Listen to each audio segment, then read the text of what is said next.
असम में क्या हुआ था सैके साहब के साथ कि वहाँ भी शायद आसाम कुछ? में भी, हाँ आसाम तो देखिए मैं थोड़े समय के लिए भेजा गया था। मुझको जब आसाम भेजा गया, प्राइम मिनिस्टर ने बुला के मुझे कहा कि तुम्हें हम आसाम भेज रहे हैं। तो मैंने कहा सर वो आसाम मेरा कार्डर नहीं है, छोटी स्टेट में नागालैंड, आसाम, वो मणिपुर, त्रिपुरा में तो बाहर से डीजी चला जाता है और लोग उसको मान लेते हैं। बट आसाम का तो रेगुलर कार्डर है, सब सीनियर अफसर है, आईपीएस अफसर भरे पड़े हैं, वो लोग हमको कैसे स्वीकार करेंगे? उनका नहीं वो सब बातें हम लोगों ने सोच लिया है। और वहाँ पे उल्फा ने धमकी दी है कि हम इलेक्शन नहीं होने देंगे और इलेक्शन हमें करवाना है। और हम लोगों का ये असेसमेंट है कि आसाम पुलिस का अफसर आसामीज उल्फा के खिलाफ सख्त कार्रवाई नहीं करेगा। और तुम पंजाब में रहते, तुम्हें 4 साल हो गए, अब तुम्हारे जाने का टाइम भी है। और सही बात है, ऐसे 2 साल का टाइम था मेरा पंजाब का, पर कोई आने को नहीं तैयार था क्योंकि पंजाब में आतंक में जल रहा था। तो यह हुआ 3 साल भी हो गया, 4 साल भी हो गया, कोई नहीं मिल रहा। प्रकाश सिंह वहाँ से मतलब हटने के लिए कोई मांग नहीं कर रहे हैं। मैं मांग क्यों करूं भाई? आपका टेन्योर प्लानिंग आप करते हैं, जब मेरा टेन्योर पूरा हो गया तो हटाइए आप। अब नहीं हटाइएगा तो मैं ये थोड़े कहूँगा कि मुझे डर लग रहा है, मुझे हटा दीजिए। तो मैं चुप बैठा था, वो मुझे कोई अच्छा आदमी एक मिल गया है जो अपना काम कर रहा है, फंसा हुआ है, उसको काम लगाए रहो।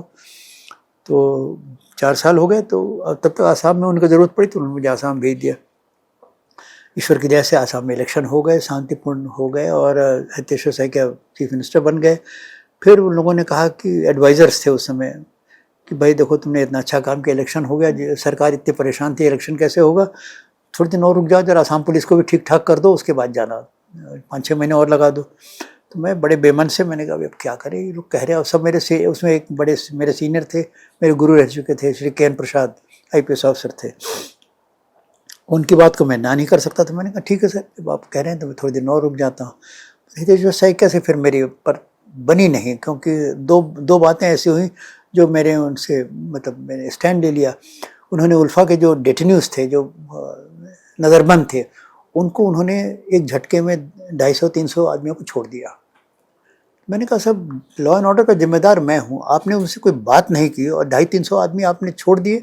कल को ये फिर आतंक की घटनाएं करेंगे, आप कहेंगे इनको पकड़ लो। अरे इनको पकड़ने में 6 महीने, साल भर, 2 साल, 3 साल लग जाते हैं, और आपने एक कलम के स्ट्रोक ऑफ द पेन आपने सबको छोड़ दिया, ये कैसे हुआ?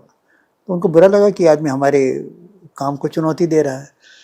फिर वो तब तक कुछ दरोगाओं की पोस्टिंग का कागज आने लगा कि फलाने दरोगा को कोतवाली में पोस्ट कर दो, फलाने को यहाँ। मैंने कहा ये सब काम मैं नहीं करता, ये DG नहीं करता है, मैं तो इनको रेंज अलॉट कर दूंगा, वो DIG अलॉट पोस्ट करेगा, जिला अलॉट करेगा, इस कप्तान इसका थाना अलॉट करेगा, आप मुझसे मत कहिए कहाँ पोस्ट करना है। तो उन्होंने जब ये देखा कि हमारी पोस्टिंग में बात नहीं मान रहा है और इधर ये भी होने लगा, तब मुझे लगा अनकंफर्टेबल लगा। मैंने उनको चिट्ठी लिखी कि इन परिस्थितियों में मैं उत्तर आसाम में काम करने को नहीं तैयार हूँ और मुझे कार्यमुक्त कर दिया जाए। मैंने अपनी तरफ से कहा मुझे कार्यमुक्त कर दिया जाए।